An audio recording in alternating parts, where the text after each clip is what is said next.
E hoje eu gostaria de falar para os irmãos dois assuntos importantes relacionados às coisas do fim, que é a morte e o estado intermediário. Sobre a morte nós não temos muita dificuldade, cada um de nós já enterrou alguém aqui, não é verdade?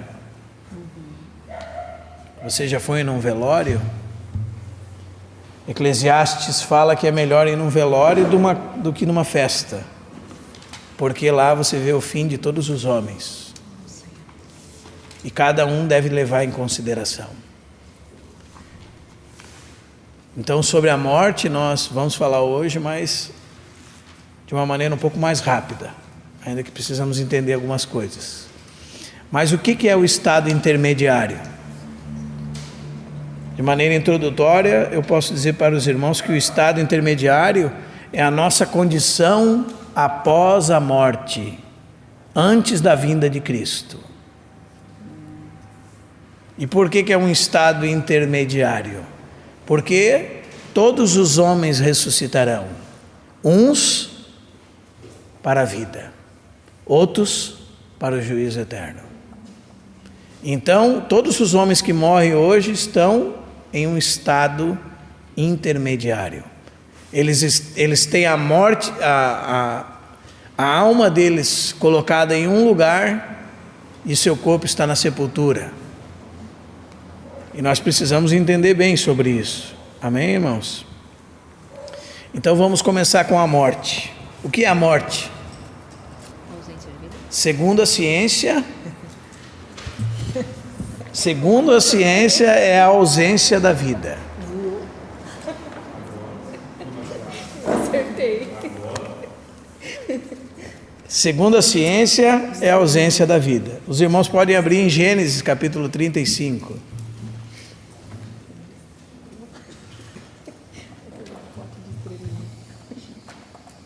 Gênesis o quê, irmão? Gênesis capítulo 35.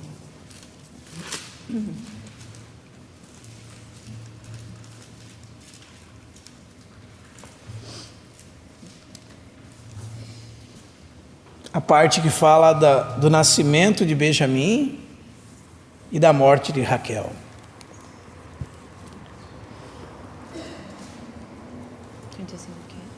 35:16. Partiram de Betel, e havendo ainda pequena distância para chegar a Efratá, deu à luz Raquel um filho, cujo nascimento lhe foi a ela penoso. Em meio às dores do parto, disse-lhe a parteira: não temas, pois ainda terás este filho.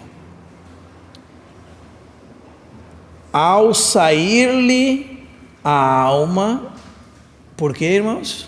Morreu. Porque morreu, deu-lhe o nome de Benote, mas seu pai lhe chamou Benjamim. Assim morreu Raquel e foi sepultada no caminho de Efratá, que é Belém.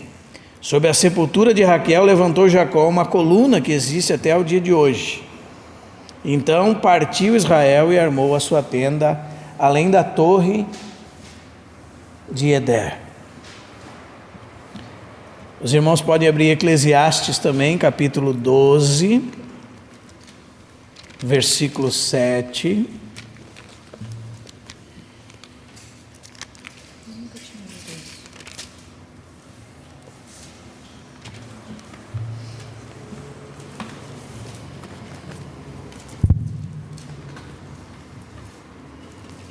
Diz assim a palavra de Deus: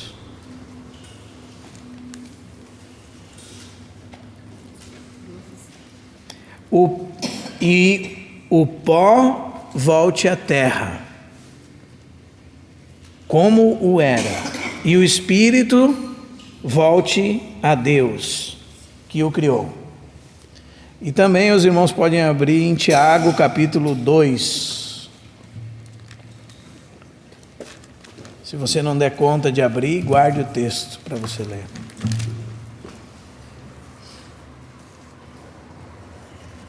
Tiago capítulo 2, versículo 26 é dito assim: porque assim como um corpo sem espírito está morto, assim também a fé sem obras é morta. Então, irmãos, a Bíblia diz que quando ocorre a separação entre a alma e o corpo, nesse momento acontece a morte da pessoa. Sua alma sai do seu corpo. Foi isso que aconteceu com a Raquel. Saindo-lhe a alma, então morreu. E Eclesiastes 12:7 fala que o pó volta para o pó e o espírito para Deus. Então, nessa separação entre alma e espírito, aliás, entre alma e corpo, o que acontece com o corpo? A vida sai dele. Isso é a morte na Bíblia. Isso você vai ler também lá em Atos capítulo 20, quando aquele jovem cai da escada, aliás, cai da janela. Paulo está pregando mais de 4 horas, e tem muitos irmãos que deveriam se chamar eúticos, né? Que quando se está pregando estão dormindo, né? Mas ele pelo menos dormiu depois de 4 horas, né? Tem irmãos que não aguentam 20 minutos de comunhão da palavra e já estão dormindo, não é? Mas diz que esse jovem caiu da escada e, aliás, falei da escada de novo, né? Da janela, e foi dado como morto, mas alguém chegou até ele e disse: a alma dele ainda está nele. Então ele não havia morrido. Por que ele não havia morrido? Porque a alma estava nele. Então a primeira coisa que nós precisamos entender, o que é a morte segundo a Bíblia? Se o seu texto de 29, de Atos 20, verso 9 e 10, fala vida, substitua a palavra vida por alma, porque a palavra no texto é alma.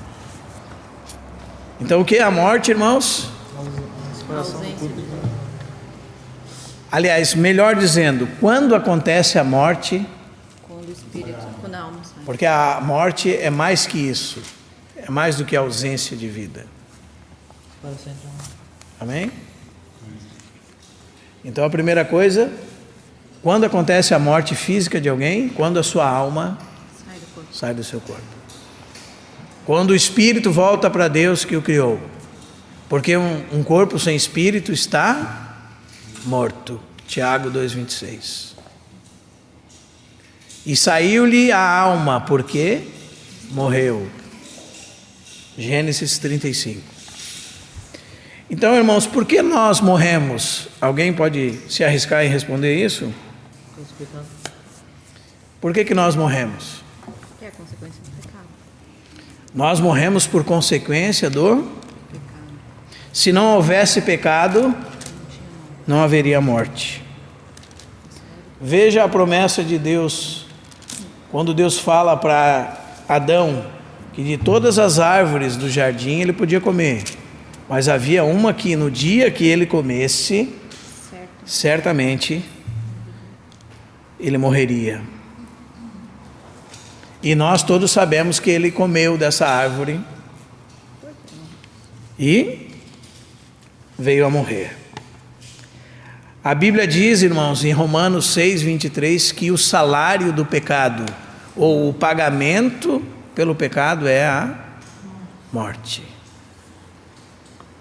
E diz também que foi por Adão que entrou o pecado no mundo, e com ele a morte. Sabe onde está escrito isso? Romanos 5:12, guarde na sua Bíblia. Diz assim a palavra de Deus: portanto, assim como por um só homem entrou o pecado no mundo, e pelo pecado a morte, assim também a morte passou a todos os homens, porque todos pecaram. E guarde também o capítulo 5, verso 19 de Romanos. Porque como pela desobediência de um só homem, quem é esse homem, irmãos? Adão. Muitos se tornaram pecadores, assim também por meio da obediência de um só, muitos se tornarão justos. Então, por que nós morremos? Por causa do pecado.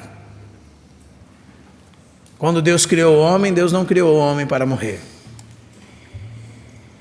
Amém? Você tem ciência disso? Deus criou o homem para que ele se alimentasse da árvore da vida e tivesse vida. Mas gostaria de acrescentar algumas informações para nós aqui, irmãos. Adão pecou deliberadamente. A Bíblia diz em 1 de Timóteo capítulo 2, que a mulher foi enganada, mas Adão não.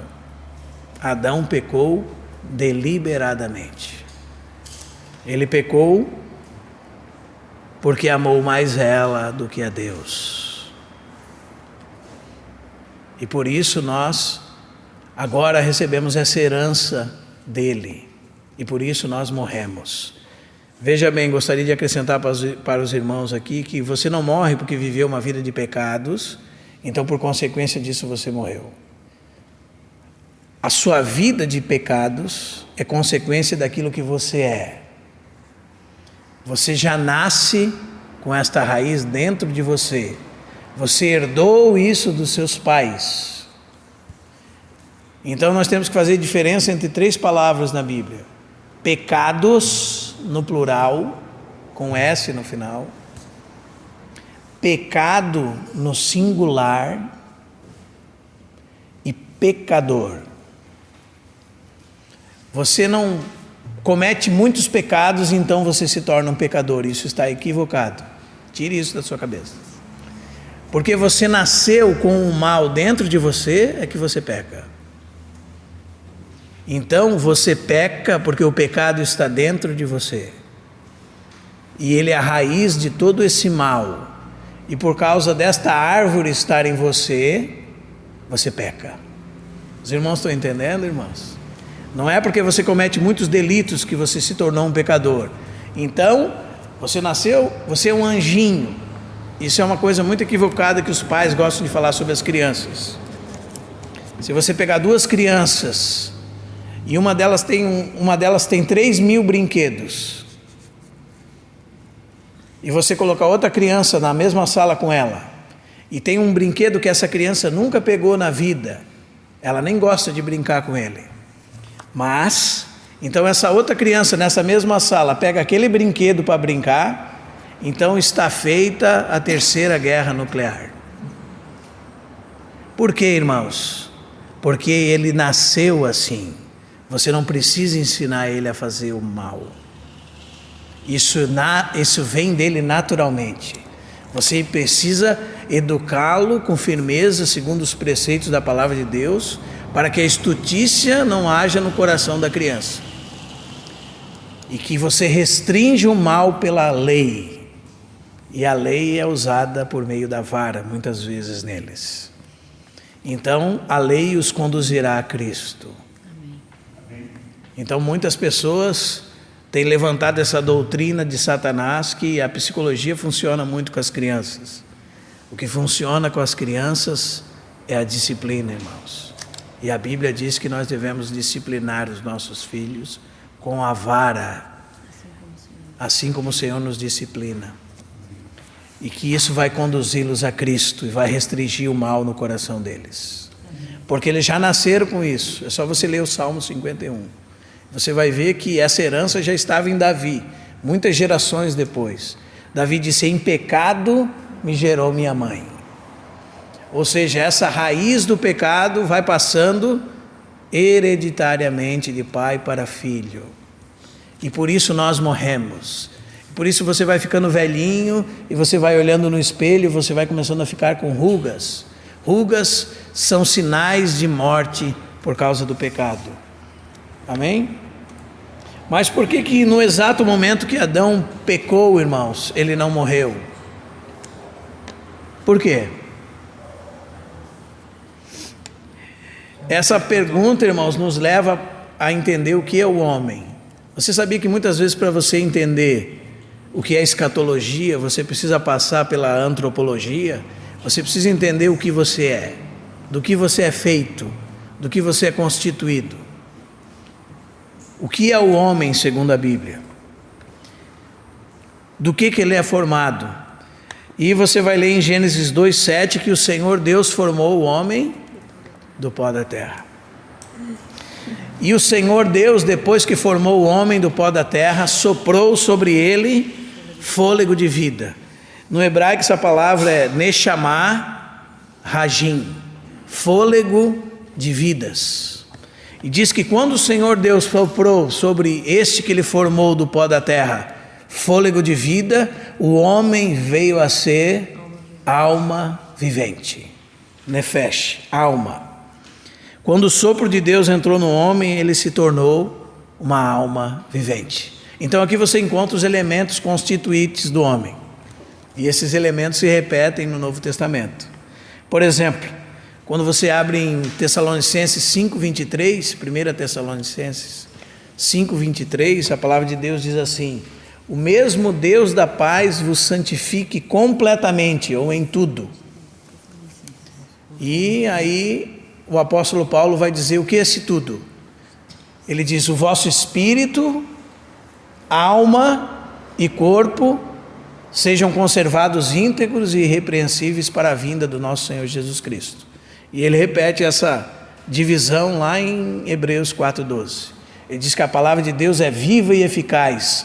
Ela é mais penetrante que uma espada de 2 gumes e vai a ponto de dividir alma e espírito, juntas e medulas. Então o que é o homem, irmão? Segundo a Bíblia, o homem é constituído de 3 partes: corpo, alma e espírito. No corpo você conhece bem, você tem todas as suas sensações, você tem os 5 sentidos e alguns outros sentidos que você talvez não ouviu falar ainda, mas até o labirinto do seu ouvido é um sentido, o sentido do equilíbrio. E quando você está com labirintite, é que você está com problema no labirinto, por isso que você parece que está bêbado, porque isto é um sentido que Deus colocou em você. E também, antes de chegar no seu cérebro, existe um carteiro, vamos dizer assim. Por exemplo, quando uma mãe está dormindo, ela ouve milhares de crianças chorando, mas quando é o filho dela, ela acorda. Por quê? Porque esse carteiro está selecionando o que vai para o cérebro. Isso é um sentido que nós temos. Antes de chegar no nosso cérebro. Então tudo isso está no nosso corpo. Mas na nossa alma também você tem mente, segundo a Bíblia, emoção e vontade. Isso é a alma do homem, o seu eu concreto, sua personalidade. E nós estamos passando bem rapidamente, amém? Porque isso é assunto que nós devemos fazer isoladamente. E o espírito do homem é constituído de intuição, comunhão e consciência. Por isso que Jesus disse assim: os verdadeiros adoradores adorarão ao Pai em espírito e em verdade. E é interessante isso, né, irmãos? Porque muitos irmãos crentes não passam da sua alma na sua adoração a Deus. Eles choram numa reunião da igreja, choram, levantam as mãos, se jogam no chão, sapateiam, e isso não passa da sua alma, são emoções. Mas muitas vezes não tocaram o Senhor no seu espírito e não deram a Ele devida adoração. Então nós precisamos entender o que é o homem para entender por que Adão literalmente não foi para a sepultura no dia em que pecou. Porque Adão morreu com mais de 900 anos. Então o que aconteceu com Adão? De fato, irmãos, ele morreu no dia que Deus disse. Porque a sua morte começou no mais profundo do seu ser. No dia em que ele comeu da árvore do conhecimento do bem e do mal, seu espírito morreu. Seu espírito se desligou de Deus. E agora que seu espírito morreu e ele se apartou de Deus, ele ficou separado de Deus. E a Bíblia chama isso de morte. Então a morte começou no mais profundo do ser dele. Então nosso entendimento sobre morte necessariamente deve passar pelo nosso entendimento do que nós somos. Então Adão morreu no dia que pecou? Sim. Certamente. O Senhor não mentiu. A morte começou dentro dele. E suas consequências foram inevitáveis. Então Adão, irmão, começou o processo que você tem do seu nascimento até a sua morte. Você está rumo à sepultura. Você está num processo de morte física. E por que acontece isso com você? Por causa do pecado. Amém? E se há uma certeza no mundo é que nós vamos morrer. Nós nascemos, crescemos, envelhecemos e morremos. Ou seja, a partir do momento que nós nascemos, nós estamos caminhando rumo à morte. Por quê? Por causa do pecado. Então, por que você e eu morremos? Porque nós herdamos do nosso pai Adão essa herança. Todo homem tem essa sentença sobre ele, irmãos. Ele irá morrer. Esta é a primeira morte. Amém? Nossas rugas são sinais de morte por causa do pecado. Guarde isso no seu coração. Quando a Bíblia diz que Jesus vai apresentar a sua noiva, a si mesmo, igreja gloriosa, sem mácula, ou sem mancha, nem ruga, nem coisa semelhante, você todas as vezes que olhar no espelho e estiver nascendo aqueles pés de galinha em você, lembre-se que essas são as marcas da morte por causa do pecado. E é por isso que nós morremos. A morte é um juízo de Deus contra o pecado. Literalmente, como nós lemos em Romanos 6:23, o salário do pecado é a morte. Amém? Nós precisamos caminhar mais um pouquinho na questão do homem, porque daí às vezes você vai avaliar o homem, irmão, e você vai avaliar o homem regenerado, mas você vai ter problema, porque você vai misturar esse assunto na Bíblia. Na Bíblia nós vamos ter pelo menos 4 estágios quando nós estudamos a história do homem. Primeiro você vai ter o homem Adão, e ele é um tanto quanto diferente de nós. Por que ele é diferente de nós? Porque ele é o homem neutro. Ele é o homem que não tem o pecado nele ainda, quando Deus o criou. E ele é o único homem da face da terra que tem livre arbítrio. Por quê? Porque ele não tem influência nenhuma, como os depois dele para o mal. Ele está livre disso. Ele escolheu pecar deliberadamente. Depois você tem o homem depois da queda, o homem caído. Adão, depois da queda, e todos nós, e todas as pessoas do mundo sem Cristo. Todos nós, que eu digo, até encontrarmos Cristo. Depois o terceiro estágio nesse progresso do seu estudo sobre o homem, vai ser o homem regenerado. E o último estágio no seu estudo sobre o homem vai ser o homem glorificado. Amém. O homem sem o pecado nele, com o Espírito de Deus habitando nele e com um corpo de glória. Isso é a nossa esperança, irmãos. Então, quando nós falamos do homem neutro, quem foi o homem neutro?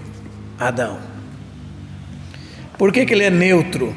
Porque ele não era como nós, no sentido de que ele era livre de qualquer influência, tinha livre-arbítrio, não tinha pecado habitando nele, por isso não morreria. Mas também eu gostaria de informar para os irmãos que a Bíblia não relata em nenhum lugar que ele comeu da árvore da vida. A Bíblia diz que ele não comeu da árvore da vida. É só você ler o relato em Gênesis 3:22. Depois da queda, o Senhor disse que deveria ser guardado o caminho da árvore da vida para que ele não comesse da árvore da vida. Então você não tem nenhum lugar que ele comeu, mas você tem um lugar que certamente enfatiza que ele não comeu. E sabe, os irmãos sabem o que representava a árvore da vida. Cristo Jesus, nosso Senhor. E que se ele comesse da árvore da vida, ele teria vida eterna. Mas ele não comeu da árvore da vida. E seu espírito pereceu. Então depois você tem um homem depois da caída, irmãos. E o homem caiu de muito alto. Amém? Esse homem, se você ler Efésios 2:1, você vai encontrar lá. Estava morto, agora está morto em delitos e pecados. Você sabe que em Mateus 9, alguém queria seguir Jesus e disse: Senhor, deixa primeiro sepultar meu pai. O que Jesus respondeu para ele, irmãos? Todos nós sabemos aqui. Deixa que os mortos sepultem os seus próprios mortos. Quanto a ti, vem e segue-me. Sim, mortos, sepultando mortos. Esse é o homem caído, irmãos. Ele está morto em delitos e pecados. Por que ele está morto? Porque seu espírito está desligado de Deus. Porque ele não tem a vida de Deus.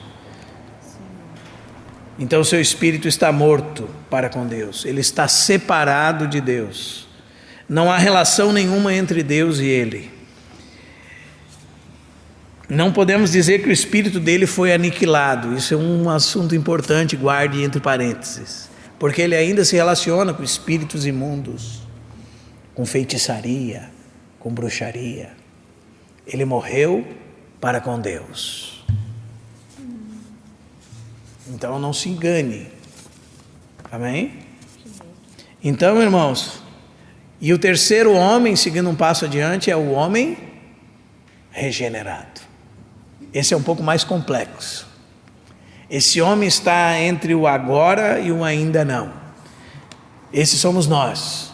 Nós estávamos mortos em delitos e pecados. Mas Efésios 2:1 diz que ele nos deu vida. Ele nos regenerou.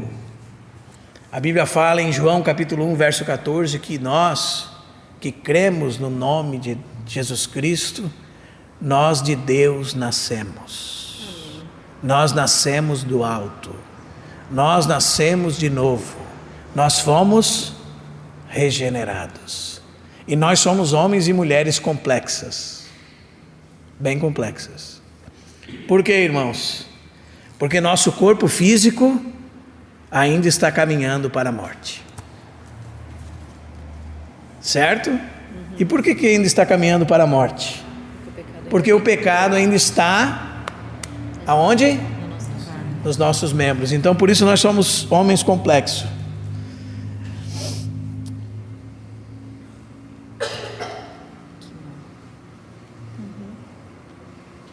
Até aqui tudo bem? Adão, o homem neutro. Depois da queda, o homem caído. O homem em Cristo agora é o homem regenerado.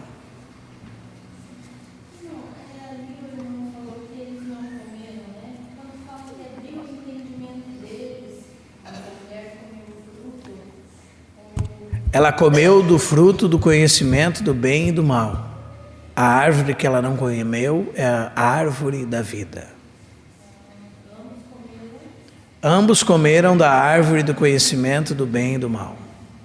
A árvore que eles não vieram a comer, segundo o que essas escrituras nos mostram, da árvore da vida. Amém? Então, o homem neutro, o homem depois da queda. E agora nós aqui, irmãos, creio que a maioria de nós aqui é cristão. Então nós somos homens e mulheres complexos. E se você não entender isso, você vai ter problema. Sabe por quê? Quando você nasce de novo, irmão, preste atenção aqui em mim. Você ama o Senhor com todo o seu coração, porque você nasceu para Ele. Mas uns 3 ou 4 meses depois, você começa a querer matar o seu filho, esganar ele. Certo? Você conta aquela mentirinha branca.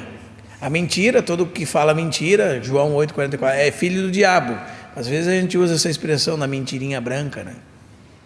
Mentirinha da paz. Mentirinha do diabo, né? E daí você mente de novo, né? E daí você vê, meu Deus, mas ainda parece que tem coisas que eu fazia antes, continuo fazendo. Aí dá um nó na sua cabeça, porque você não entende. Agora o homem regenerado. O homem regenerado, por um lado, o seu espírito nasceu de Deus. E todo aquele que é nascido de Deus não peca. 1 de João fala. Mas é o seu espírito que nasceu de Deus. Mas quando você vai para Romanos capítulo 7, Paulo fala, porque eu sei que em mim, isto é, na minha carne, não habita bem nenhum. Pois o que? Aonde que é que não habita bem nenhum? Pois o querer o bem está em mim, não porém o efetuá-lo. Porque não faço o bem que prefiro, mas o mal que não quero. Esse faço. Ora, se faço o que não quero, consinto com a lei que é boa. Neste caso, quem faz isto, já não sou eu, mas que habita onde? num crente, nascido de novo.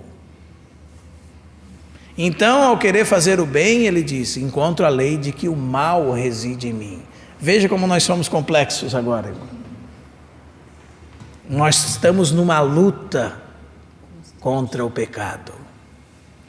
Nós agora temos o poder de vencer o pecado pelo Espírito de Deus que habita em nós. Mas nós estamos numa luta constante entre dois chamamentos. Seu espírito por um lado, sua carne por outro, e sua alma no meio. E se você decide optar pelas coisas do Senhor no seu espírito, então é vida e paz. Mas se você se inclina para a carne, então é morte, é mal, é trevas, é pecado. Então há uma complexidade. Por causa da vida de Deus, então agora, irmãos, quando um homem desse, regenerado, morre, a Bíblia diz que ele dorme. Amém? Por que a Bíblia diz que ele dorme? Porque ele é um filho de Deus. Ele nasceu de Deus. E sabe que Jesus diz para os saduceus que não acreditavam em ressurreição? Jesus diz que ele não é Deus de mortos, e sim de vivos. Por isso ele diz que ele é o Deus de Abraão, Isaque e Jacó. Porque estes homens foram regenerados, estavam vivos e estão vivos. Seus corpos estão na sepultura. Por isso se diz que eles dormem no Senhor. Mas eles estão vivos com Cristo. E por último nós andamos um passo à frente para o homem glorificado. Esse é o homem do propósito de Deus. O processo da salvação se cumpriu nele. Quando Jesus voltar, irmãos, o pecado será erradicado do nosso corpo. Ele será tirado do nosso corpo. E nós teremos um corpo de glória. Então o corruptível será revestido de incorruptibilidade. O mortal será absorvido pela vida. Então se dirá, onde está, ó morte, a tua vitória? Onde está, ó morte, o teu aguilhão? Porque na ressurreição do corpo nós seremos homens e mulheres semelhantes ao Filho de Deus, glorificados. Aqui você tem uma questão importante sobre o homem, amém? O homem antes da queda, o homem depois da queda, o homem regenerado e o homem glorificado. E foi para isso que nós fomos chamados. Deus chamou você, Deus regenerou o seu espírito. Agora o Senhor está salvando a sua alma e fazendo você semelhante a Cristo. E quando o Senhor voltar, Ele vai completar a obra de salvação em você. Como diz Filipenses 1,6. Aquele que começou boa obra em vós, há de completá-la até o dia de Cristo. Porque diz em Romanos 8,30, aos que predestinou, a esses também chamou. E aos que chamou, a esses também justificou. E aos que justificou, a esses também glorificou. Isso é uma garantia, irmãos, para nós. Todos nós seremos glorificados. Então nós vamos precisar entender essa questão da morte e os estágios da morte em nós. Amém? E falando de morte, nós precisamos entender que pelo menos ela tem dois estágios principais. O primeiro, irmãos, é a morte física. Quando nossos corpos vão para a sepultura. E o segundo é chamado lá em Apocalipse 20, o lago de fogo. Sabe como se chama o lago de fogo? A segunda morte.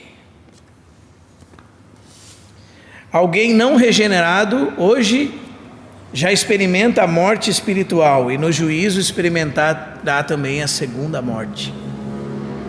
O lago de fogo, a condenação eterna. Sabe o que a Bíblia diz? Que ele será atormentado pelos séculos dos séculos, por toda a eternidade. Mas um regenerado não, irmãos. O regenerado, aqueles que foram tirados da morte espiritual hoje, no futuro jamais provarão a segunda morte. Não serão condenados eternamente. Estão vivos agora e não experimentarão nenhuma condenação. Passou da morte para a vida, já não entra em juízo. Aquele que não crê em mim já está julgado, Jesus disse. Está sentenciado, irmãos. Uma pessoa que não crê em Jesus hoje está morto hoje, espiritualmente. Um dia vai para a sepultura, mas um dia ressuscitará para ser lançado no lago de fogo. Esta é a segunda morte, o lago de fogo. Então, irmãos, é necessário aqui mencionar que a ressurreição dos nossos corpos, quando Jesus voltar, será a consumação da vitória de Cristo sobre a morte. Essa vitória tem por base a obra de Cristo na cruz. Na sua ressurreição, o Senhor venceu a morte e nos deu a esperança. Isso você pode ler em 1 Coríntios capítulo 15, nós vamos falar sobre ressurreição. Mas você pode ter essa esperança. Se Cristo morreu e ressurgiu, nós também seremos ressuscitados. Essa é a nossa fé. Amém. E se alguém pensa que Cristo não ressuscitou, Paulo diz, vã é a vossa fé. Então veja bem como a ressurreição de Cristo é o pilar fundamental da nossa fé cristã. Se você está aqui nesta noite e não crê que o corpo de Cristo não viu corrupção e veio da morte para a vida, ressuscitado, eu preciso afirmar para você que você não é um crente em Cristo Jesus. Você só é crente se você crê na ressurreição real de Cristo. Conheço uma pessoa que diz para mim que gosta muito da religião, gosta muito de ouvir palavras. E um dia eu entrei nesse ponto-chave que separa os crentes dos não crentes com ele. E disse, você acredita que Jesus Cristo, ele se tornou um homem, morreu na cruz do Calvário, real, seu coração foi rompido pela lança daquele soldado, de onde saiu água e sangue, ele morreu, uma morte clínica real, foi colocado na sepultura e ficou 3 dias no seio da terra, mas no 3º dia, corporalmente, ele ressuscitou dentre os mortos, para nunca mais morrer. Não, isso aí é história, isso eu não creio. E eu precisei dizer para a pessoa assim, que infelizmente, então, você não é um cristão. Porque a base do cristianismo é que Cristo morreu por causa dos nossos pecados, como substituto por causa dos nossos pecados, e ressuscitou por causa da nossa justificação. Então, se Cristo não morreu, vã é a nossa fé, e nós permanecemos nos nossos pecados. Então nós devemos falar como os homens do mundo, comamos e bebamos, porque amanhã morreremos, e não há nada depois da morte, é o fim. Nós não, irmãos, nós já temos a certeza absoluta que ressuscitaremos com Cristo. Amém. Porque Ele ressuscitou, nós ressuscitaremos. Ele é a garantia, Paulo diz que Ele é as primícias dos que dormem, daqueles que morreram em Cristo.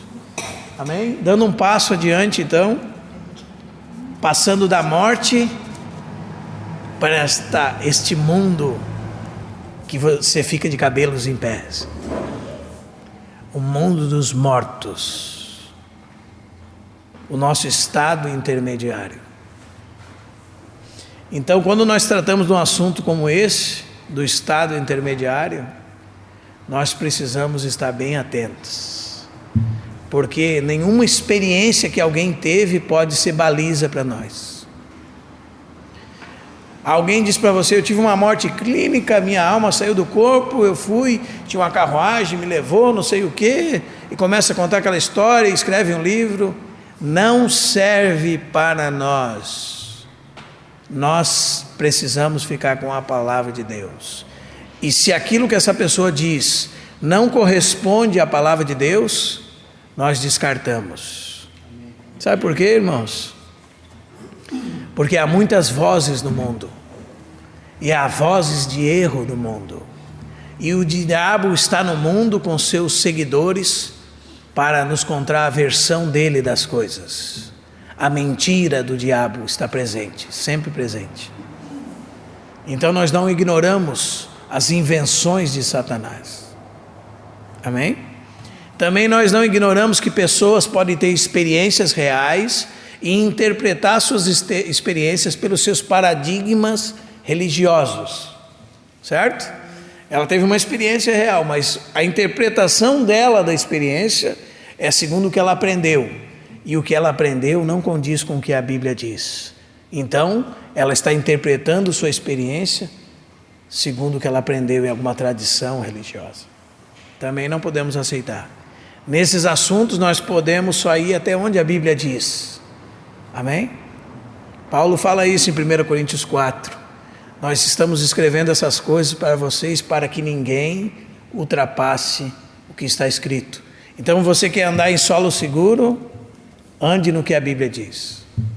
E é o que a Bíblia diz que nós vamos ver. Mas eu gostaria de enfatizar para os irmãos uma coisa, irmãos. A vida após a morte está muito além do que você pensa sobre céu e inferno. Muito além. Eu vou assustar primeiro você, para depois deixar você mais seguro. Mas primeiro eu vou assustar. A Bíblia fala, irmãos, de portas da morte. A Bíblia fala de câmaras da morte. A Bíblia fala de paraíso. A Bíblia fala de Hades. A Bíblia fala de Tártaro. A Bíblia fala de abismos. A Bíblia fala que há pessoas na morte. A Bíblia fala que há pessoas no mar, mortos no mar. A Bíblia fala que a morte entregou seus mortos. O Hades entregou seus mortos.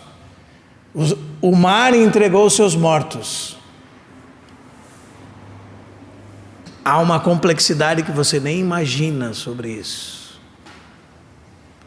Mas como você provavelmente aprendeu que você ou vai para o céu ou para o inferno, ponto final, não é? Vai ser difícil desconstruir uma ideia como essa. Mas primeiro precisa assustar, para depois ver que a Bíblia deixa coisas muito claras sobre o estado intermediário. Mas eu só faço isso para chamar a sua atenção para que nós precisamos estudar a palavra de Deus com diligência. Apocalipse 20 fala isso que eu acabei de falar. Por exemplo, na sua Bíblia você lê a tradução inferno, certo? Você já encontrou essa palavra na sua Bíblia? E existe pelo menos 4 palavras gregas que são traduzidas para inferno: Hades, Geena de fogo, Tártaro, às vezes abismo. São 4 palavras diferentes que são traduzidas por inferno, porque inferno é a palavra latina. Infernos significa regiões inferiores da terra.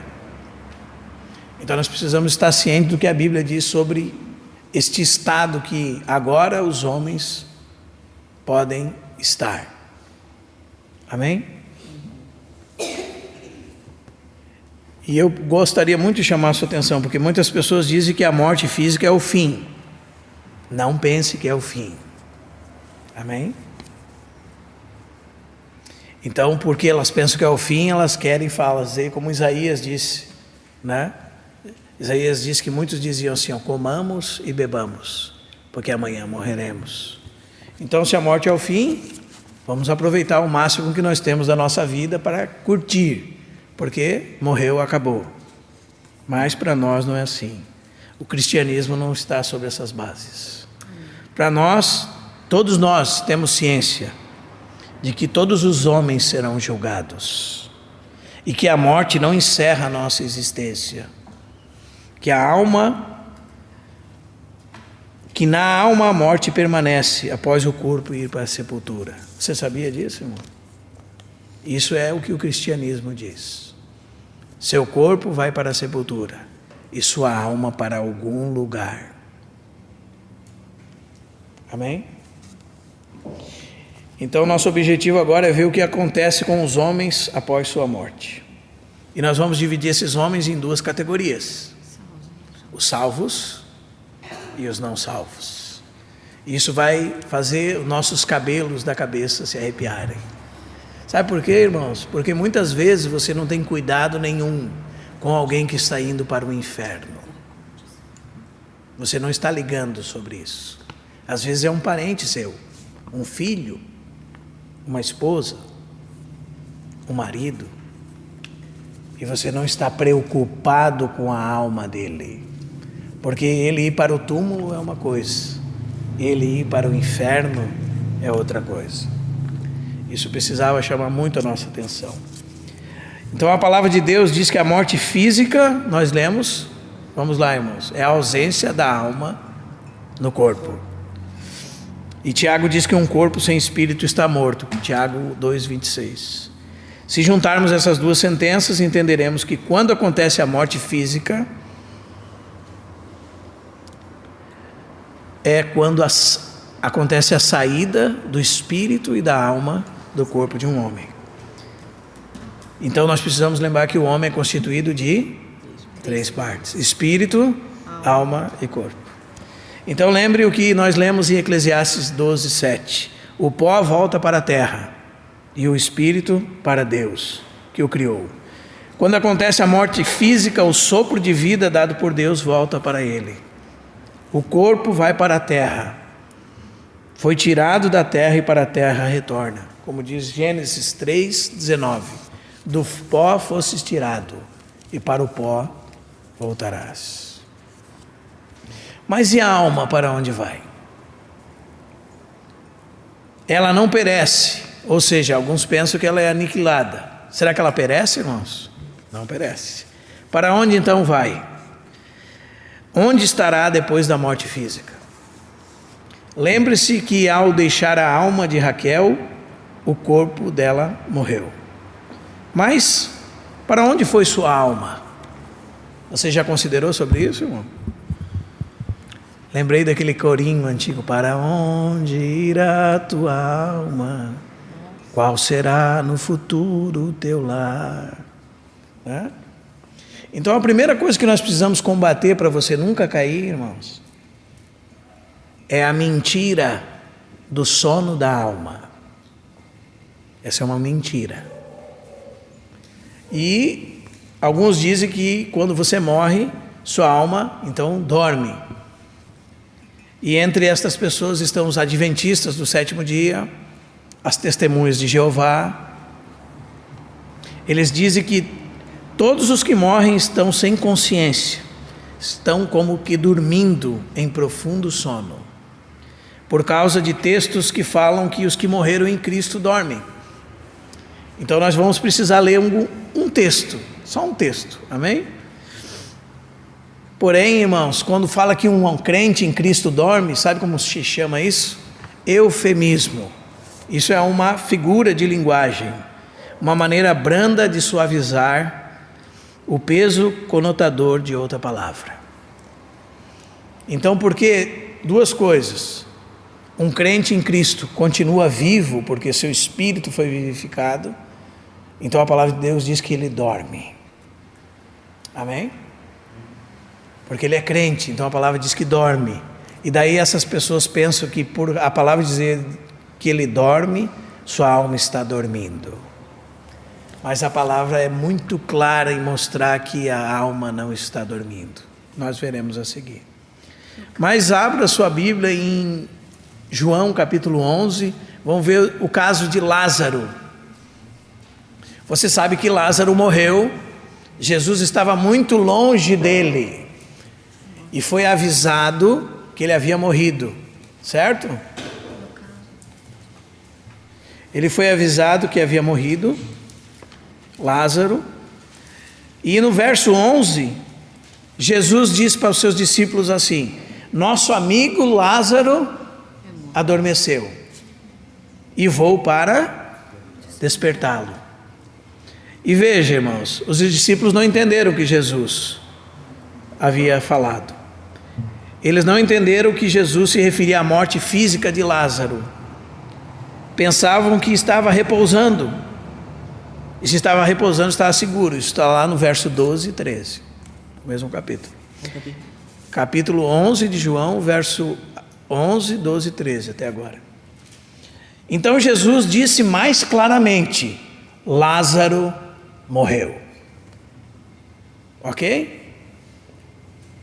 Paulo fala da mesma maneira sobre os cristãos que morreram.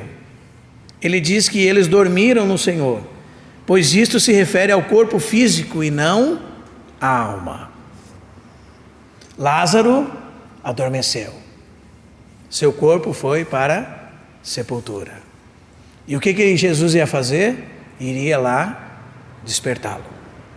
Então, um morto num sepulcro tem a mesma posição física de alguém que está dormindo. Por isso que a Bíblia também usa esta figura. Para os crentes, eles dormem em Cristo. Então vamos ler, irmãos, o que Paulo fala do momento em que nós deixamos o corpo. Nós, os cristãos, primeiramente.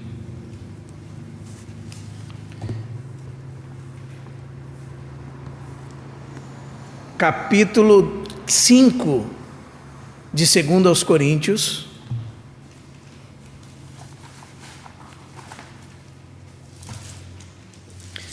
Paulo vem falando das suas muitas tribulações por causa do Evangelho, desde o capítulo 3 já.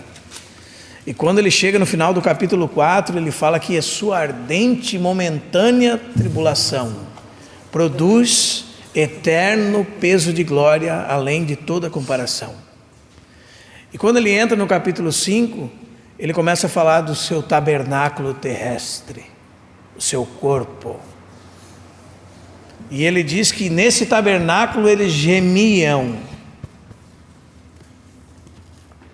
porque eles gostariam de ser revestidos de sua morada celestial. E não é uma casa no céu não, irmãos. Ele está falando do corpo de glória. Mas quando chega no verso 6, ele diz assim: temos, portanto, sempre bom ânimo, ainda que passamos muitas lutas, sabendo que enquanto no corpo, agora, aqui, enquanto no corpo, estamos ausentes do Senhor. Aí, leia o verso 8. Entretanto, estamos em plena confiança, preferindo deixar o corpo e o quê? Habitar com o Senhor. Então, quando Paulo deixasse o seu corpo físico, para onde ele iria, irmãos? Habitar com o Senhor.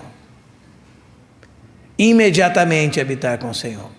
E nós vamos ler a confirmação disso em Filipenses 1, a partir do verso 21. Filipenses 1, a partir do verso 21, Paulo fala assim: ó, porquanto para mim o viver é Cristo e o morrer é lucro. Entretanto, se o viver na carne traz fruto para o meu trabalho, já não sei o que hei de escolher. Ora, de um e outro lado estou constrangido, tendo desejo de partir, isso é morrer, e estar com Cristo, imediatamente. E ele diz: o que é incomparavelmente melhor. Mas por vossa causa é mais necessário permanecer na carne. Então um crente, irmãos, quando morre, ele não dorme, num sentido de que sua alma está dormente, inativa, como dizem os adventistas, interpretando erroneamente vários textos bíblicos.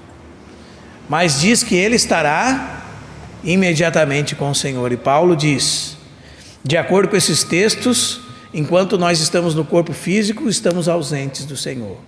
Porém, quando deixarmos esse corpo físico, estaremos imediatamente presentes com o Senhor, não dormindo.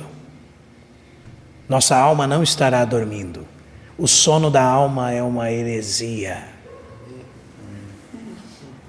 Pelo fato de estar com Cristo, a morte para Paulo era lucro. E quando ele deixasse esse corpo, que ele chama de tabernáculo, ele estaria com Cristo. E isso era incomparavelmente melhor. Guarde isso no seu coração, amém? Se Paulo fosse dormir até Jesus voltar, com certeza não escreveria essas palavras. Então, irmãos, agora nós vamos descobrir o que acontece com a alma do homem quando sai do corpo. E nós temos que enfatizar novamente a diferença de alguém que morre com Cristo e alguém que morre perdido. Quando um cristão deixa seu tabernáculo terrestre, ele dorme. A palavra diz que ele parte para estar com Cristo, ele vai para o paraíso. Mas o descrente vai para um lugar de tormento, guarde, escreva, chamado Hades. E um dia nós vamos falar só sobre o Hades, porque o Hades também, segundo a palavra de Deus, era um grande lugar, que no hebraico chama-se Sheol, a tradução grega é Hades, e esse grande lugar, chamado Hades, região dos mortos, do pós-túmulo, tinha um lugar de tormento, um abismo e o paraíso. E todos os santos no Antigo Testamento desciam para lá. Você vai ler em Gênesis 23, que a esposa de Abraão foi para lá. Você vai ler em Gênesis 25, que Abraão foi para lá. Na sua tradução, às vezes, é chamado de sepultura. Só que sepultura é uma tradução equivocada. A palavra sepultura no hebraico é keber, ou kibrot, sepulturas. E a palavra Sheol é a região dos mortos, que era esse grande lugar no Antigo Testamento, que num lado estava o lugar de tormento, no outro o paraíso e um abismo entre eles. E quando você lê Gênesis capítulo 37, nos últimos versículos, você vai descobrir que naquele momento em que Jacó estava chorando pela alma de José, que ele cria haver morrido, ainda que não tivesse morrido, porque os seus irmãos o tinham vendido e mentiram para ele que um animal, uma fera, havia o devorado. E ele pranteou vários dias, e eles foram lá consolar ele. Sabe a frase que ele diz lá em Gênesis 37, nos últimos versículos? Descerei com José ao Sheol, por estar pranteando por ele. Ou seja, naquele período do Antigo Testamento, todos os mortos em Cristo desciam para um lugar chamado o seio de Abraão, um lugar de descanso. Todos os salvos do Antigo Testamento. Amém, irmãos? Guarde-nos isso. Agora, nesse período da era da igreja, este lugar de tormento ainda existe lá, chama-se Hades. E depois nós vamos ver para onde foi parar o paraíso, caso nós entendamos o que a Bíblia diz. Quando um cristão deixa esse tabernáculo terrestre, ele morre. A palavra diz que ele vai estar com Cristo. E o descrente vai para um lugar de tormento chamado Hades. Vou só citar um versículo para os irmãos para ver que Davi estava no Hades. Davi diz no Salmo 16: não deixarás minha alma no Sheol, que no grego é Hades. Só que não é essa parte de tormento do Hades, é essa parte chamada o paraíso. E que Davi seria retirado de lá. Está falando de duas coisas que nós veremos a seguir. Amém? Agora nós vamos olhar, irmãos, que existe duas maneiras de morrer: os que morrem em Cristo e os que morrem sem Cristo. Isso é muito importante. Eu vou continuar e depois eu vou abrir para os irmãos perguntarem alguma coisa, mas eu vou continuar. Então, vamos primeiro começar com o destino dos que morrem em Cristo. Guarde esse texto, Apocalipse 14, verso 13. bem-aventurados aqueles que desde agora morrem no Senhor, morrem em Cristo, porque descansam das suas fadigas e suas obras os acompanham. Apocalipse 14, verso 13.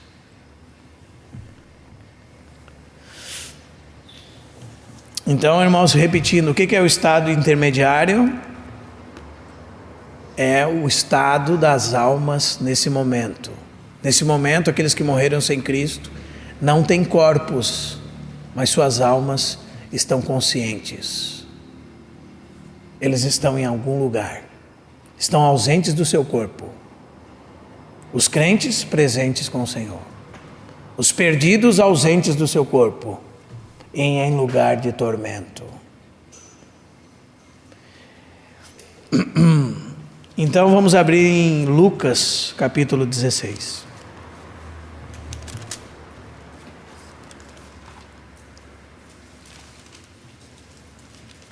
Gostaria que os irmãos tivessem paciência, porque eu gostaria de finalizar isso hoje.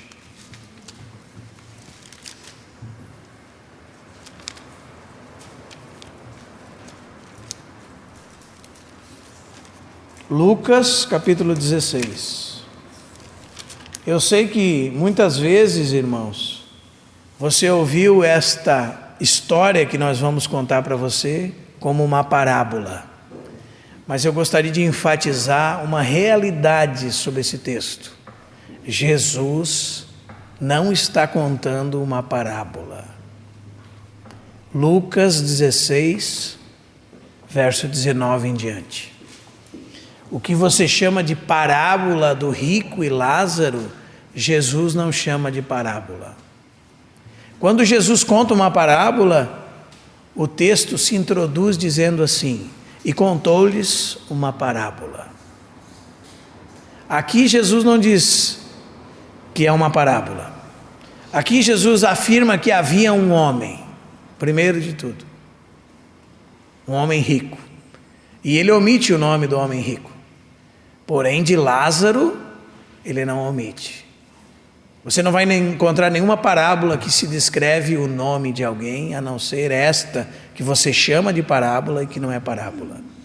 Outra coisa, aqui este homem rico tinha 5 irmãos. O número exato dos seus irmãos é descrito nessa parábola. O número exato dos filhos de uma família. Isto aqui não é uma parábola.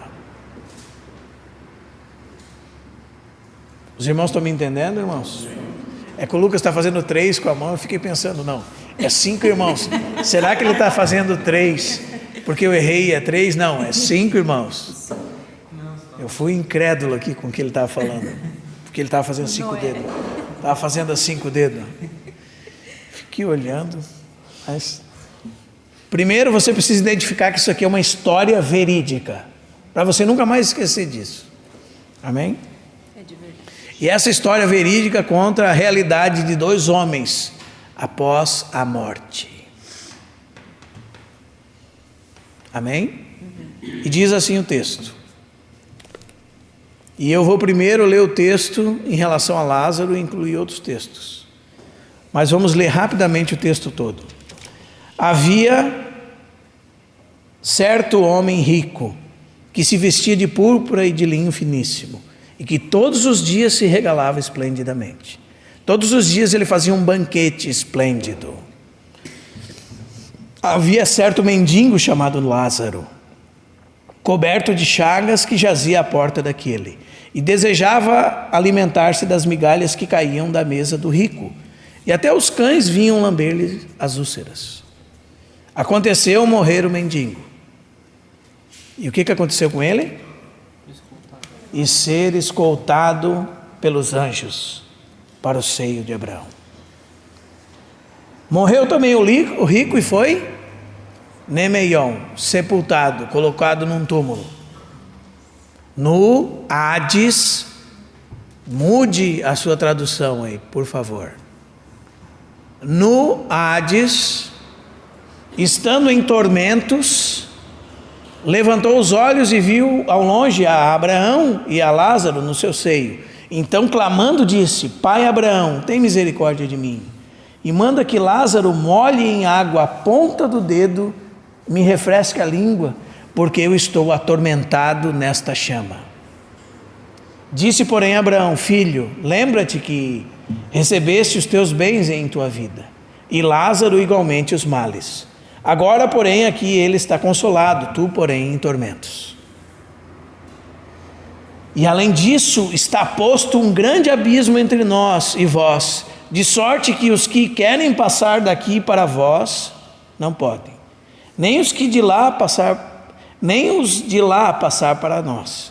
Então replicou: Pai, eu te imploro que mandes a minha casa paterna, porque tenho 5 irmãos, para que lhes dê testemunho, a fim de que não venham também para este lugar de tormento. Guarde aí. Respondeu Abraão: eles têm Moisés e os profetas. Isto é uma outra maneira de dizer que eles têm um Antigo Testamento. Ouçam-nos. Mas ele insistiu: não, pai Abraão, se alguém dentre os mortos for ter com eles, a perder-se-ão. Abraão, porém, lhes respondeu: se não ouvem a Moisés e aos profetas, tampouco o deixarão persuadir, ainda que ressuscite alguém dentre os mortos. Amém? Primeiro, irmãos, guarde no seu coração, isto não é uma parábola. Amém? Você tem uma história aqui contada com nomes, com número de irmãos, uma realidade, não uma parábola, e conhecida de muitos naquela época. Então nós vamos começar com o destino de um salvo. Veja que maravilhoso é o destino de um salvo, irmão. Primeiro, na sua morte, ele não está sozinho. Na sua morte, quando ele vai passar por estas portas da morte, ele é escoltado por anjos. Ele é levado por anjos. Ele não está sozinho. Amém? Isso está lá no verso 22. Morreu Lázaro e foi levado pelos anjos. Que maravilhoso, né, irmãos? O irmão Gerson está publicando um livro chamado O que eles disseram a um passo da eternidade. Metade desse livro conta a história de irmãos que morreram. E a outra metade, ímpios que morreram. E o que cada um deles disseram a um passo da eternidade. E é maravilhoso você ouvir o que esses irmãos disseram a um passo da eternidade.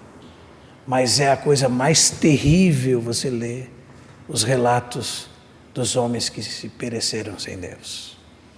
As últimas palavras daqueles que pereceram sem Deus.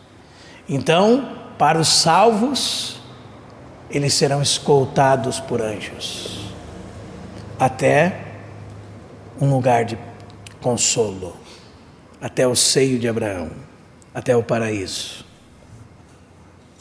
E veja, irmão,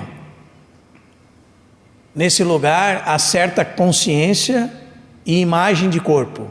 Por quê? Lázaro tem dedo, nesse lugar tem água. O rico pede que Lázaro molhe o dedo em água e coloque na língua dele, porque em outro lugar ele também tem olhos, porque ele levantou os olhos e viu, diz, e clamou o rico, e pediu para que Lázaro pegasse o dedo. Preste atenção. Parece que há alguma aparência não fantasmagórica das nossas almas após a morte. Ainda que nós não temos corpos como estes aqui, lá, mas algumas realidades que subsistem. Os olhos, a fala, a consciência. São realidades que subsistem após a morte. Amém? Segundo ponto, estes homens que morreram em Cristo são felizes. são bem-aventurados. É isso que você leu lá em Apocalipse 14, 13. Bem-aventurados, muito felizes os que dormem em Cristo, os que morrem no Senhor. Então, quando você tem um ente querido seu que parte com Cristo, você tem alegria. Você tem a tristeza do momento, mas a esperança. E Paulo fala, irmãos, que para nós é uma esperança maravilhosa. E ele dizia para os Tessalonicenses que ele não queria que eles fossem ignorantes com respeito aos que dormem, para que não sejais como os demais, que não têm esperança. Os que morreram sem Cristo não têm esperança. Para os que morreram em Cristo, há esperança. E para nós que temos os nossos entes queridos que partiram com Cristo, temos esperança. Os veremos. Estaremos juntamente com eles. Que bendita esperança. E para nós, se partirmos com Cristo, somos bem-aventurados. E não só isso, Apocalipse 14, 13 diz que nesse momento nós descansamos das nossas fadigas. De verdade, irmãos, um salvo tem muitas aflições nesse mundo. O evangelho da prosperidade é uma mentira. O Senhor disse que no mundo nós teríamos aflições. E o simples fato de o pecado habitar em você, se você é um filho de Deus, você se aflige com ele. Porque todas as vezes que você não consegue clamar ao Senhor, descansar em Cristo, todas as vezes que você não consegue dar glória a Deus, não consegue louvar ao Senhor, não consegue estar em paz, são sinais de que você tem o pecado habitando em você. Mas quando você partir e estiver com Cristo, todas essas fadigas da vida se cessaram. Eles descansam de suas fadigas. E mais, aquilo que eles fizeram no Senhor, os acompanham. Maravilhoso, né, irmãos? As boas obras do justo, a Bíblia diz que são como linho fino, os atos de justiça dos santos. Talvez por isso que Paulo não gostaria de ser achado nu naquele dia, mas vestido. Então nós precisamos entender sobre essas coisas. Amém? Outra coisa, eles estarão com Cristo. E o que é isso? Incomparavelmente melhor. É lucro a morte do crente. Ele está no lucro quando parte com Cristo. Os irmãos estão entendendo, irmãos? Como nós somos diferentes do que nós deveríamos ser? Se você está aqui ainda com medo da morte, dá aquela dorzinha no peito e já, oh meu Deus, será que não é um infarto, um câncer?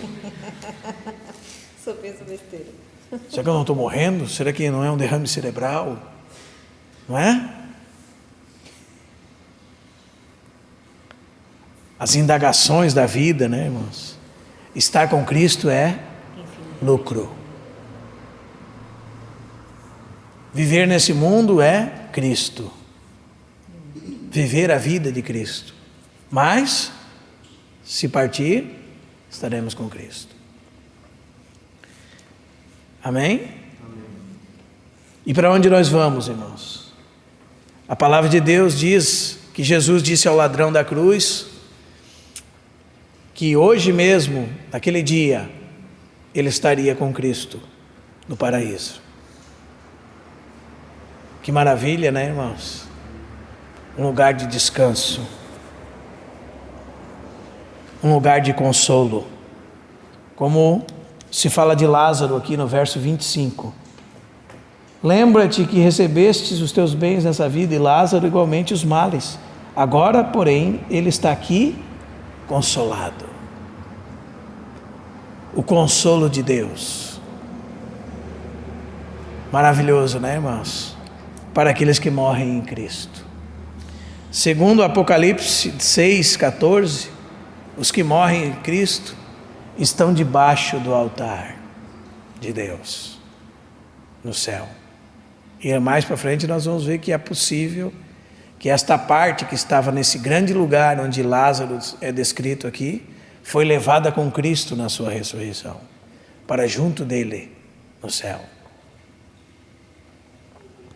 E lá eles estão debaixo do altar. Estão clamando ao Senhor. Isso você encontra em Apocalipse 6, 14, Apocalipse 8, 3 e Apocalipse 16, 7. Então, irmãos, os salvos estão nesse momento aguardando a ressurreição para a vida. Estão sem seus corpos neste momento, mas conscientes, claramente acordados, descansando, felizes. Foram escoltados do seu corpo até aquele lugar por anjos. Estão em paz em Cristo. Os que dormem em Cristo são bem-aventurados. Mas,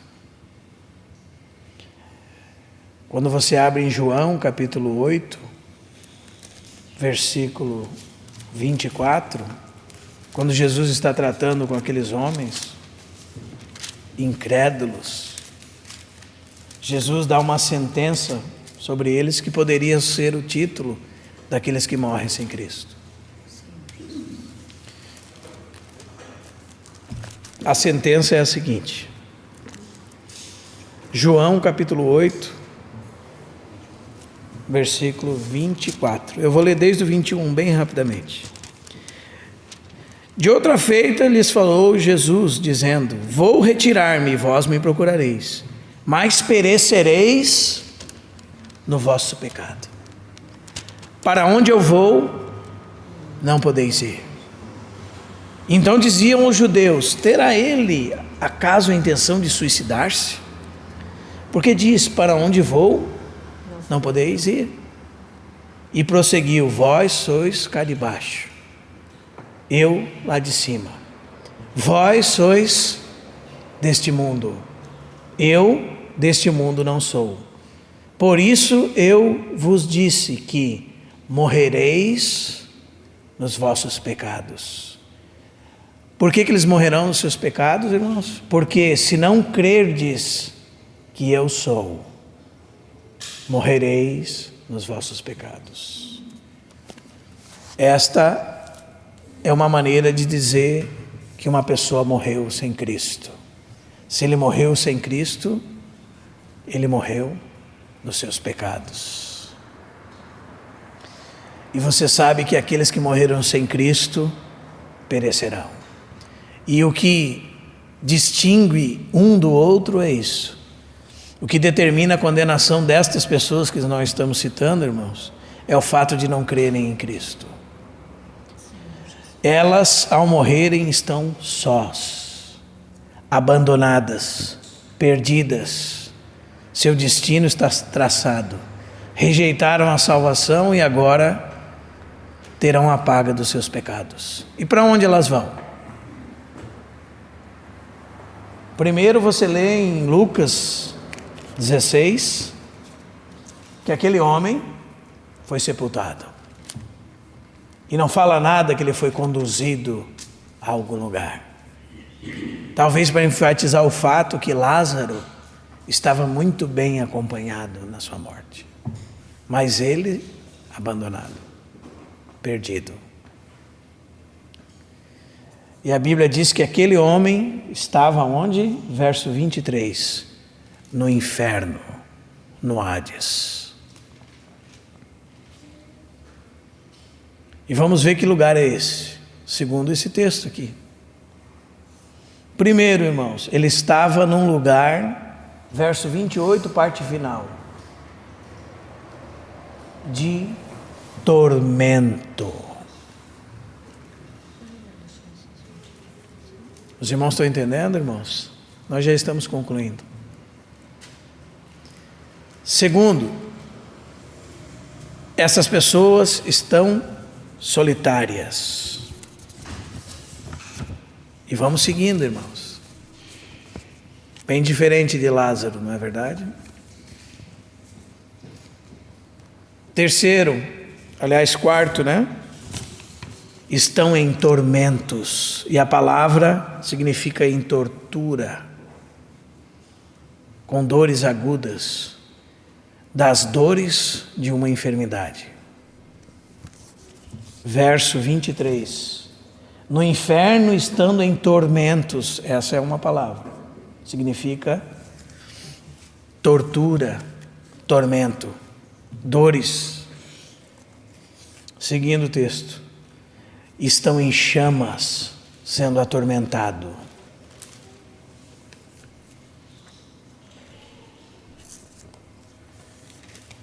Veja o verso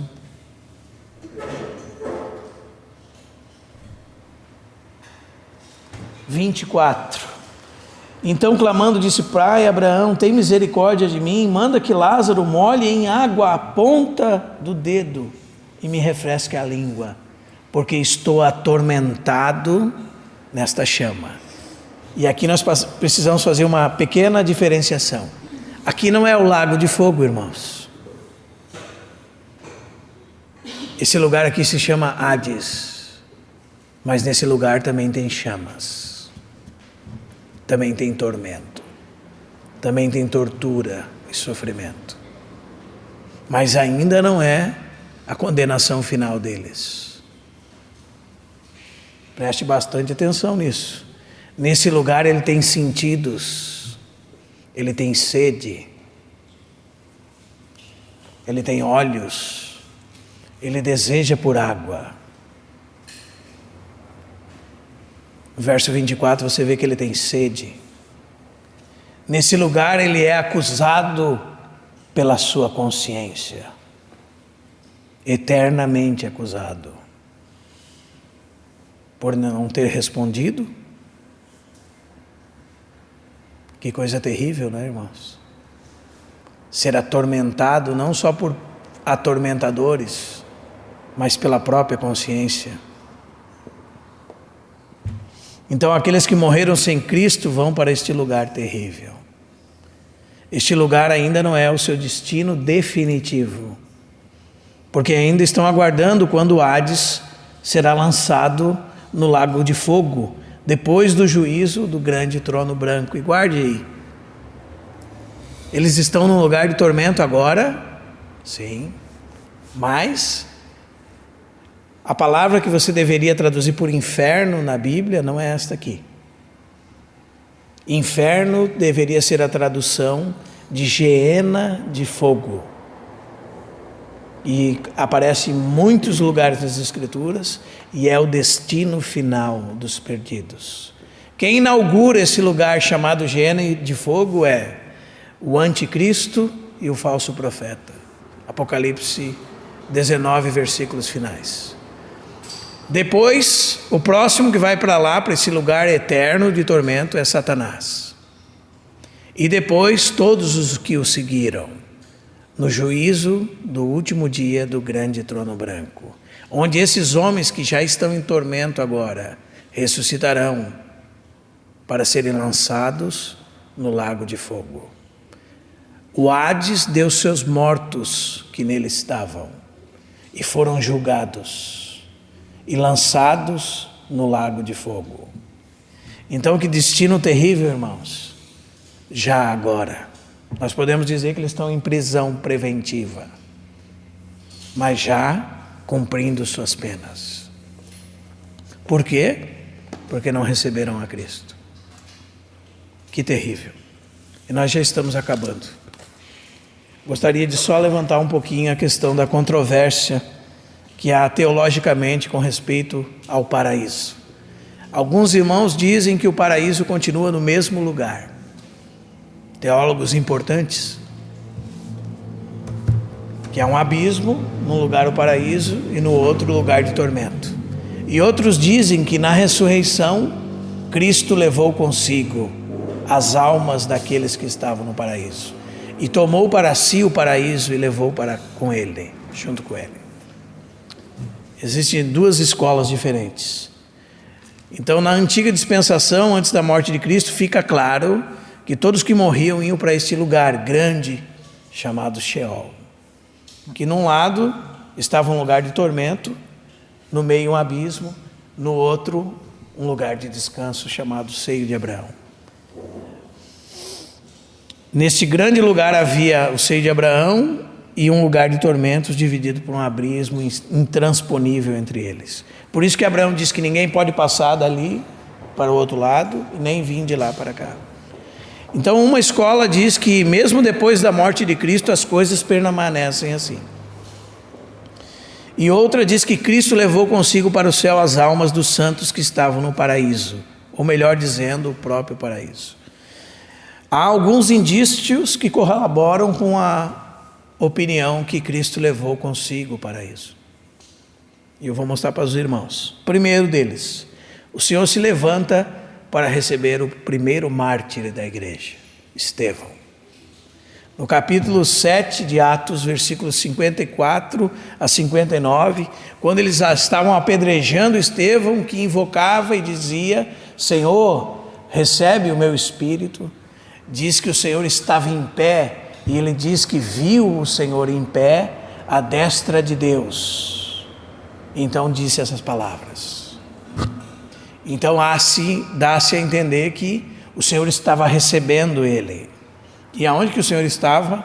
Em pé à destra de Deus. O segundo ponto, irmãos, está nos versículos que nós citamos de Apocalipse 6, 14, 16, 7, que as almas dos mortos que eram salvos em Cristo estavam debaixo do altar de ouro. E esse altar está no céu. E essas almas estavam debaixo do altar no céu. Esse é um outro indício. Então Paulo também diz em 2 Coríntios 12: conheço um homem em Cristo que foi arrebatado, se no corpo, fora do corpo, não sabe. E ele diz que foi até o terceiro céu e viu coisas que não é lícito ao homem dizer. E depois ele diz que foi ao paraíso. E se você ler com cuidado esse texto, você vê que uma coisa está ligada à outra. No mesmo arrebatamento de Paulo, ele foi a esse lugar. E não a dois lugares. Então nós podemos dizer, segundo esses textos, que provavelmente o Senhor levou consigo o paraíso, quando ressuscitou dos mortos. Porque Davi disse: não deixarás minha alma no Hades, não permitirás que o teu santo veja corrupção. E, por exemplo, vou ler um texto importante para os irmãos bem rapidamente, Salmo 49. No Salmo 49 é um salmo dos filhos de Coré. Os irmãos sabem quem era Coré? Não. Coré foi um daqueles que se rebelou contra Moisés, e a terra se abriu, e ele desceu vivo ao lugar de tormento. Mas, pelo visto, os filhos dele não seguiram os passos do seu pai. E aqui você tem o salmo importante deles. Aliás, tem salmos deles que diz assim: Senhor, mais vale um dia nos teus átrios do que 1000 em outro lugar. Este é um salmo dos filhos de Coré. Eles entenderam, diferente do pai deles, que mesmo que eles não entrassem no santo lugar e no santo dos santos, e vivessem servindo somente no átrio exterior, mais valia um dia ali do que 1000 em qualquer outro lugar. E eles falam exatamente sobre o livramento que aconteceria das suas almas.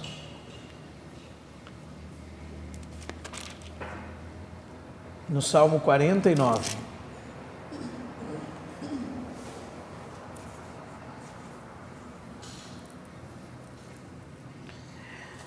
Verso 12: todavia o homem não permanece na sua ostentação, é antes como animais que perecem. Eu vou traduzindo algumas palavras que na sua versão vai estar errada.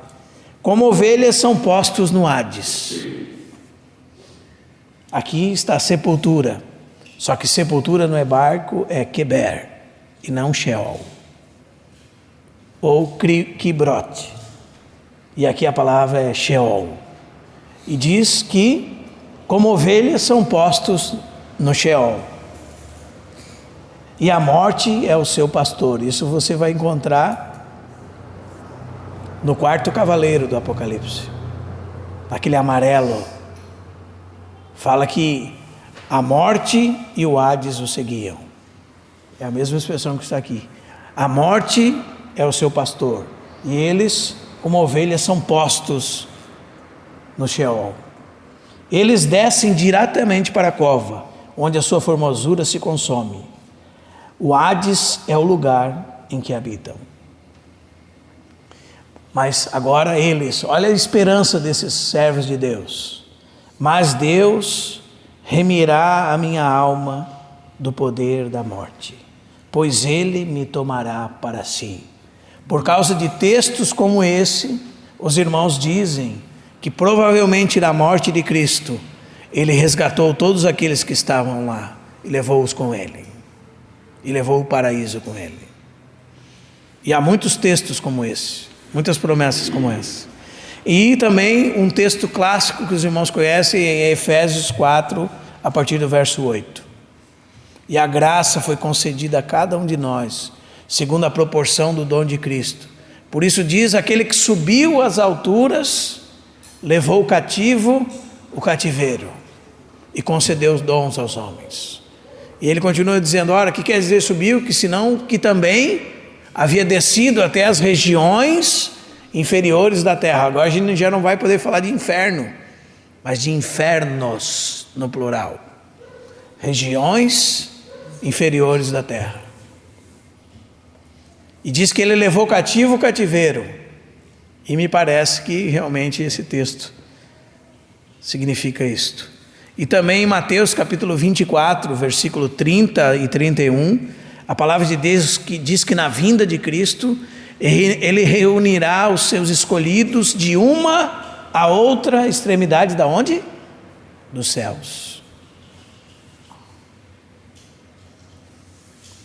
Então esses, irmãos, são alguns indícios. Esqueci de um importante, dois importantes.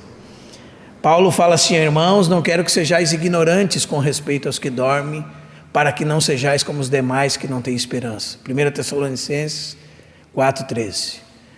Porque se Cristo morreu e ressuscitou, sabemos que Ele trará em sua companhia os que dormem. Cristo fará o que na sua vinda, irmãos? Com Ele virão quem? Os que dormem. Se eles virão com Ele, de onde eles virão com Ele? De debaixo da terra? De onde eles virão com Ele? A palavra diz que Ele trará em sua companhia os que dormem. E Judas também fala a mesma coisa na sua epístola única, capítulo único, versículo 14. Quando ele cita a profecia de Enoque,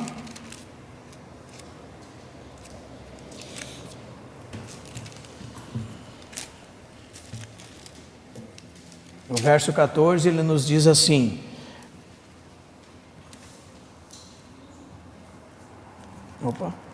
Judas.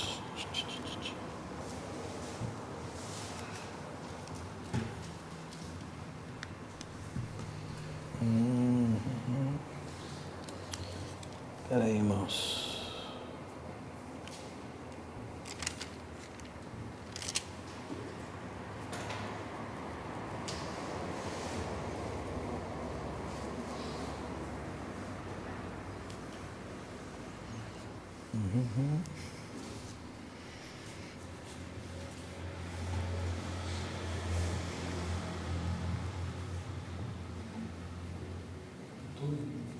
É o 14 mesmo? Aqui, ó.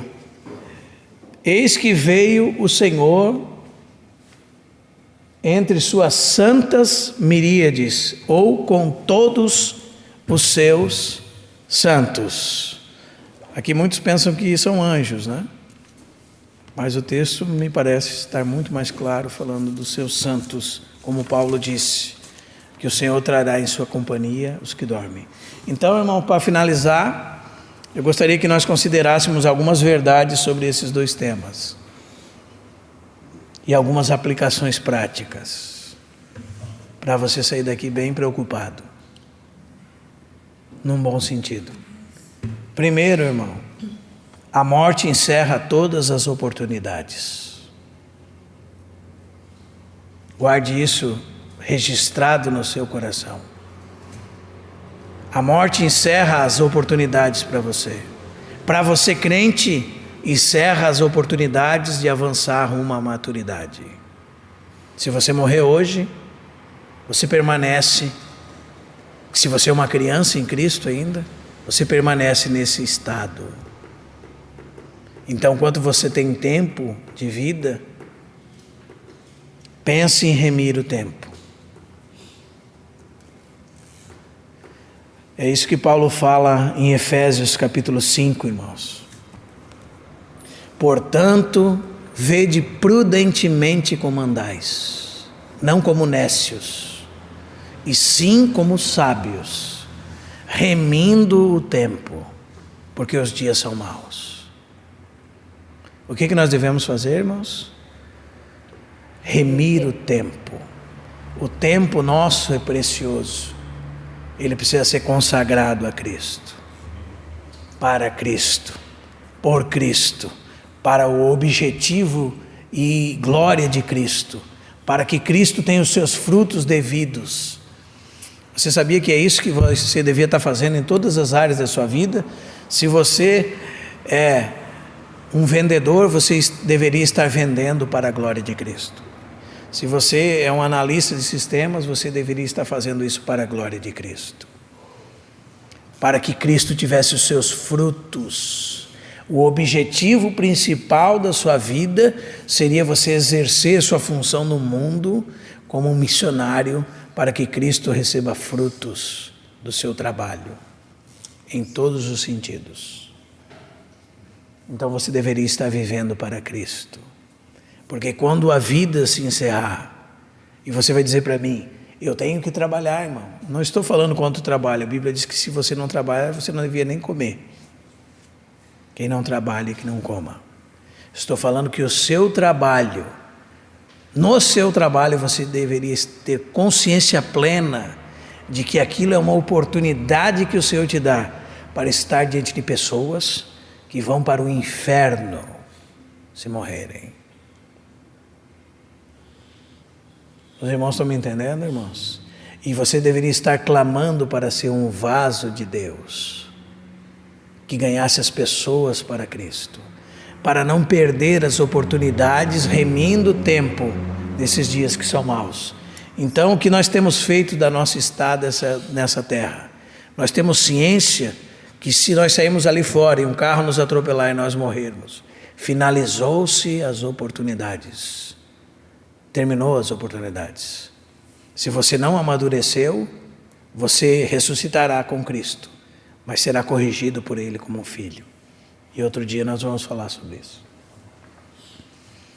Você talvez seja entre as virgens nécias, e quando levantaram para guardar o noivo, não tinham azeite nas suas botijas, não levaram azeite consigo mesmas, ou seja, suas almas não foram transformadas, eram salvas, mas não exerceram seu papel nessa terra. Então, primeiro, irmãos, a morte encerra todas as oportunidades. Segundo, irmãos, a morte coloca todos os homens no mesmo nível. Todos eles.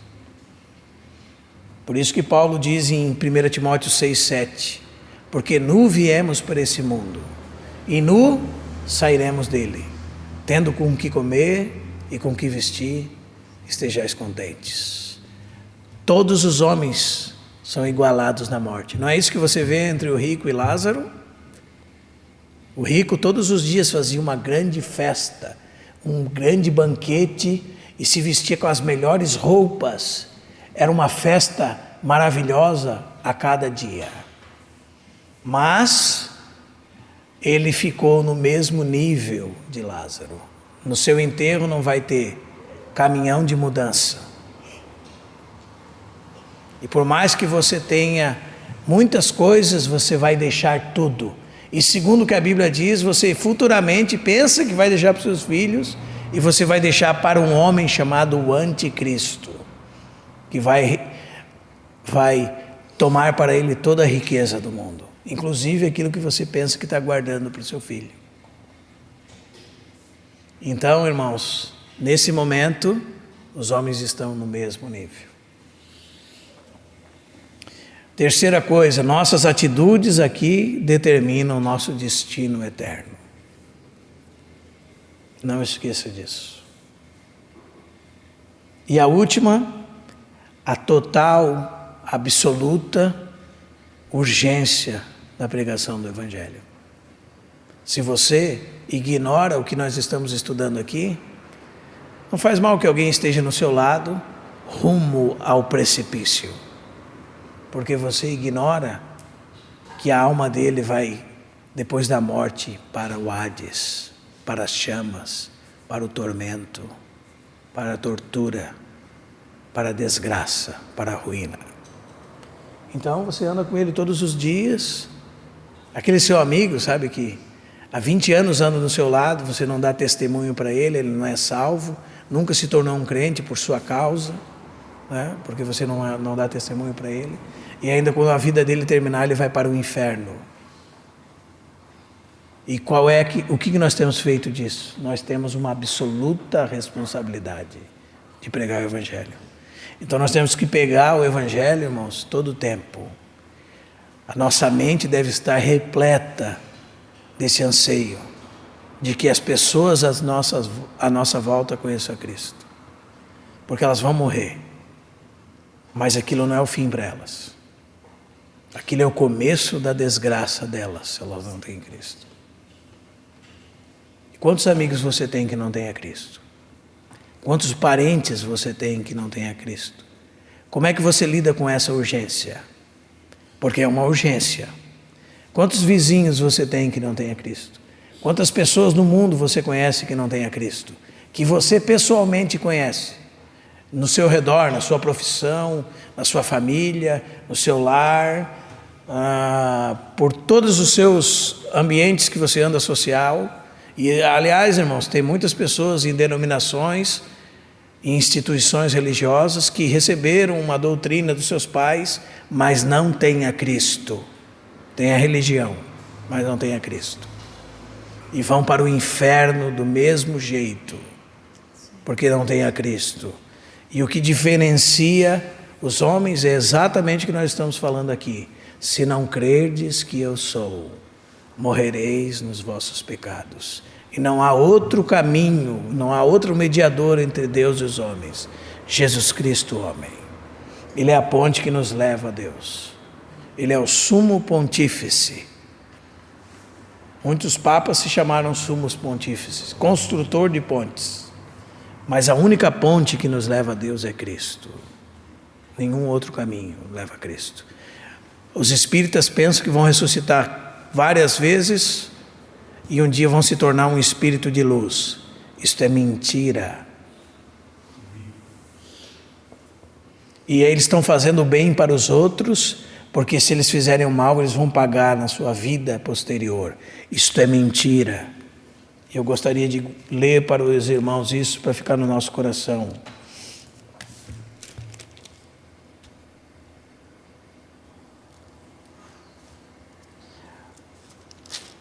Porque aos homens é dado morrer uma só vez, e depois da morte, o juízo. Então a morte encerra todas as possibilidades. Amém, irmãos? 9:27 de Hebreus. Parece um bom caminho, só que são caminhos inventados pelos homens. Aos homens, 9:27, e assim como aos homens é dado morrer uma só vez. Quantas vezes? Morre várias vezes, vai reencarnando até virar um espírito de luz. Isto é mentira do diabo. A morte encerra todas as oportunidades. Aos homens é dado morrer uma só vez. E depois da morte, vem o juízo. Amém, irmãos? Então nós precisamos muito, com urgência, pregar o Evangelho. Para você não esquecer que a morte é uma passagem. Ou para a vida, ou para a condenação. neste estado já.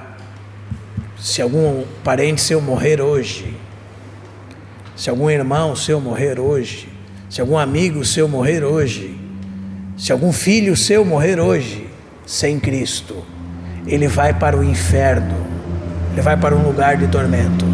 E isso não é brincadeira, não se fala nada disso, mas isto é a verdade, é isso que a Bíblia diz.